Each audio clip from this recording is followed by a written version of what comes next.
Hello viewers, রিমিস কিচেনে তোমাদের সবাইকে স্বাগত। আজকে আবার একটা নতুন পর্ব নিয়ে হাজির হয়েছি। আজকে এই গরমে, প্রচণ্ড গরমে কি করে ঠান্ডা ঠান্ডা বেলের শরবত তৈরি করে নিতে হয় সেটাই তোমাদের সাথে শেয়ার করব। একদম সহজ পদ্ধতিতে এই বেলের শরবত তোমাদের সাথে শেয়ার করব। আর এই বেলের শরবত স্বাস্থ্যের পক্ষে কিন্তু খুবই উপকারী, আমরা সবাই জানি সেটা। তো চলো দেখে নাও কত সহজে এই বেলের শরবত আমরা বানিয়ে নিতে পারি। আমি দুই ধরনের বেলের শরবত তোমাদের সাথে শেয়ার করব। তো দেখো, এখানে আমি একটা বড় সাইজের পাকা বেল নিয়ে নিয়েছি, দেখতেই পাচ্ছ বেলটা বেশ বড়। আর বেলের শরবত বানানোর জন্য এরকম একটা পাকা বেলের কিন্তু প্রয়োজন। তো এরকম একটা পাকা বেল নিয়ে নেবে। দেখো বেলটা বেশ বড়, দেখতেই পাচ্ছ। এবার এই বেলটাকে আমি ভেঙে নেব, ভারী কিছুর সাহায্যে এটাকে ভেঙে নিতে হবে। দেখো ভেঙে নিয়েছি। এবার এটাকে আমি দু অর্ধেক করে নিচ্ছি পুরো মাঝখান দিয়ে। এটাকে ভাঙার সময় নারকেল ভাঙার মতন করে একদম দুপাশে ভারী দিয়ে ভালো করে গোল গোল করে ঘুরিয়ে ভেঙে নিতে হবে। দেখতেই পাচ্ছ কত সুন্দর বেলটা, পুরো কিন্তু একদম পাকা বেল। এরকম বেলেই কিন্তু শরবতটা খুব সুন্দর তৈরি হবে। দেখো এর মধ্যে কিন্তু প্রচুর বীজ থাকে এবং আঠাও থাকে, তো এগুলোকে আলাদা করে নিতে হবে। এবার দেখো এখানে একটা আমি বড় সাইজের বাটি নিয়ে নিয়েছি। এবার একটা চামচের সাহায্যে সমস্ত বেলের যে শাঁস বা পাল্প আছে সেটাকে চামচের সাহায্যে বের করে নিচ্ছি। সমস্ত শাঁসটাকে বের করে নেব। দেখো এটা আমি আস্তে আস্তে পুরো বের করে নিচ্ছি, দেখতেই পাচ্ছ। তো ভালো করে এটাকে বের করে নিতে হবে, পুরোটা যেন, সমস্তটা যেন বের হয়ে আসে। দেখতেই পাচ্ছ বের করে নিচ্ছি। যেহেতু এটা বড় বেল, দেখো অনেকটাই কিন্তু এটার মধ্যে শাঁস বা পাল্প আছে। তো এরকমভাবে চামচের সাহায্যে আমি সমস্তটা বের করে নিচ্ছি। একটা করে নিলাম, আমি আরও একটা, দেখো এটাকেও আমি বের করে নেব।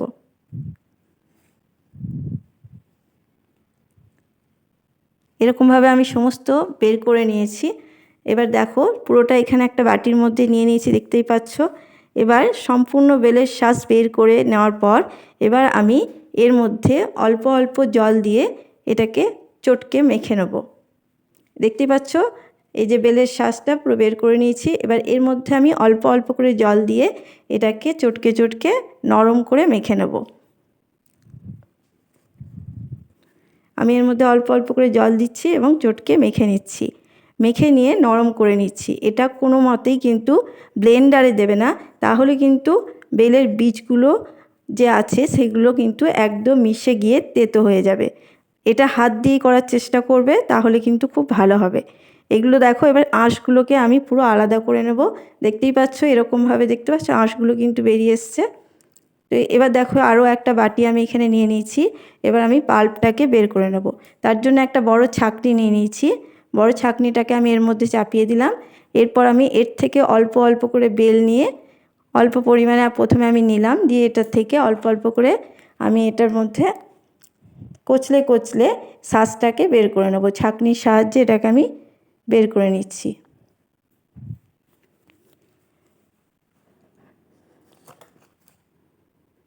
দেখো এটাকে পুরো আলাদা করে নিচ্ছি আমি। পাল্পটা এবং এটার যে যে আঁশ বেরোবে সেগুলো একটা আলাদা হয়ে যাচ্ছে। দেখতেই পাচ্ছ কতটা হচ্ছে আর কত সুন্দর বেরিয়ে আসছে। ঠিক এইভাবে কিন্তু পুরো বেলটাই আমি বেলের পাল্পটাকে বের করে নেব।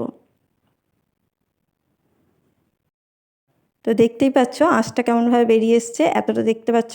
ঠিক এইভাবে আরও একবার আমি নিয়ে নিলাম, আরও একবার পুরো এটাকে পরিষ্কার করে আঁশগুলোকে আলাদা করে নেব। এটাও বেরিয়ে গেছে, দেখতে পাচ্ছ।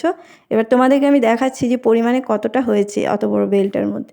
দেখতে পাচ্ছ কত সুন্দরভাবে কিন্তু হয়ে গেছে। এবার এটাকেও আমি বের করে নিচ্ছি। এরকম করে যদি বেলের পাল্পটাকে বের করে নাও এবং যদি তুমি ফ্রিজে রেখে দাও তোমরা, তাহলে কিন্তু কেউ গেস্ট এলে তোমরা সহজেই এখান থেকে পাল্পগুলোকে নিয়ে গ্লাসের মধ্যে বরফ দিয়ে সার্ভ করতে পারবে। তো দেখো আমি এখানে 3টে গ্লাস নিয়ে নিয়েছি। এবার আমি দুই ধরনের তোমাদেরকে বেলের শরবত করে দেখাচ্ছি। দেখো এখান থেকে অল্প করে বেলের পাল্পটা নিচ্ছি চামচে করে। দেখো এবার আমি প্রত্যেকটা গ্লাসে 2 চামচ করে আমি বেলের পাল্পটা দিয়ে দিচ্ছি। বাকিটা কিন্তু স্টোর করে রাখা যেতে পারে, প্রায় 10 দিন কিন্তু এটা রেখে দিতে পারবে তোমরা, কোনো অসুবিধা হবে না। তো এরকম করে বেলের পাল্প কিন্তু বের করে তোমরা ফ্রিজের মধ্যে রেখে দিতে পারো, যখন প্রয়োজন হবে তখন বের করে এটা ব্যবহার করতে পারো। তো দেখো এবার আমি এখানে নিয়ে নিচ্ছি 2 চামচ করে চিনি। বেলের মিষ্টি যদি বেশি থাকে তাহলে অবশ্যই চিনিটা কমিয়ে দেবে, বেলের মিষ্টির ওপর নির্ভর করে চিনিটা। তো দেখো আমি এখানে 2 চামচ করে চিনি নিয়ে নিলাম প্রত্যেকটা গ্লাসে। এবার দেখো এখানে নিয়ে নিচ্ছি বিট লবণ। লবণটা দিলে কিন্তু মিষ্টির ব্যালেন্সটা খুব ভালো থাকে এবং বিট লবণ শরীরের পক্ষে ভালোই, খারাপ না। আর এই বেলের মধ্যে বিট লবণটা দিলে খেতেও খুব ভালো লাগবে। আর দেখো এখানে আমি ঠান্ডা দুধ নিয়ে নিয়েছি, ফ্রিজের ঠান্ডা দুধ।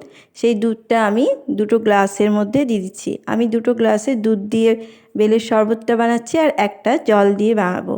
তো দেখো আমি এখানে 2টো গ্লাসে দিয়ে দিলাম, পুরো ঠান্ডা কিন্তু একদম ঠান্ডা দুধ আমি এখানে ব্যবহার করলাম। তো এবার ভালো করে আমি গুলে নিচ্ছি, যতক্ষণ চিনিটা না গলছে ততক্ষণ একটু ঘুরিয়ে নিতে হবে। সবথেকে সহজ কিন্তু বেলের শরবত বানানো। বাড়িতে বানিয়ে যখন এত গরমের মধ্যে বাইরের থেকে ঘরে এলে এরকম শরবত পাওয়া গেলে কিন্তু প্রাণ একদম জুড়িয়ে যাবে। এরকম শরবত অবশ্যই একবার বাড়িতে বানিয়ে খেয়ে দেখবে, অসাধারণ লাগে আর স্বাস্থ্যের পক্ষে কিন্তু খুবই ভালো। দেখো 2টো গ্লাসে আমি এই 2টো বেলের শরবত বানিয়ে নিলাম দুধ দিয়ে। এবার আমি এটা জল দিয়ে গুলে নিচ্ছি। তো 2টো স্বাদের আমার বেলের শরবত তৈরি হয়ে গেল। দেখো বেলের কিন্তু অনেক উপকারিতা আছে, তো বেলের শরবত অবশ্যই এই গরমে খাও, দেখো তৃপ্তি পাবে প্রচণ্ড। এইভাবে দেখো বেলের শরবত বানিয়ে নাও বাড়িতে, চট করে তৈরি হয়ে যাবে। আর খুবই সহজ এই বেলের শরবত বানানো। তোমাদেরকে আমি খুব ভালো সহজ পদ্ধতিতে বেল ছাড়িয়ে বানিয়ে দেখালাম। যদিও আমার ভিডিওটা ভালো লাগে অবশ্যই লাইক, শেয়ার, কমেন্ট করে দিও। আর আমার চ্যানেলে নতুন বন্ধু হয়ে থাকলে চ্যানেলটাকে সাবস্ক্রাইব করে নেওয়ার অনুরোধ রইল। আশা করব তোমাদের ভিডিওটা ভালো লেগেছে। আবার কোনো নতুন রেসিপি নিয়ে হাজির হব, ততক্ষণে সবাই ভালো থাকবে, সুস্থ থাকবে। আর নিত্য নতুন রেসিপি পেতে আমার চ্যানেলটাকে অবশ্যই সাবস্ক্রাইব করে নিও আর পাশে থাকা বেল আইকনটি অবশ্যই প্রেস করে নিও, তাহলে নিত্য নতুন রেসিপির আপডেট সহজেই পেয়ে যাবে। সবাই ভালো থেকো।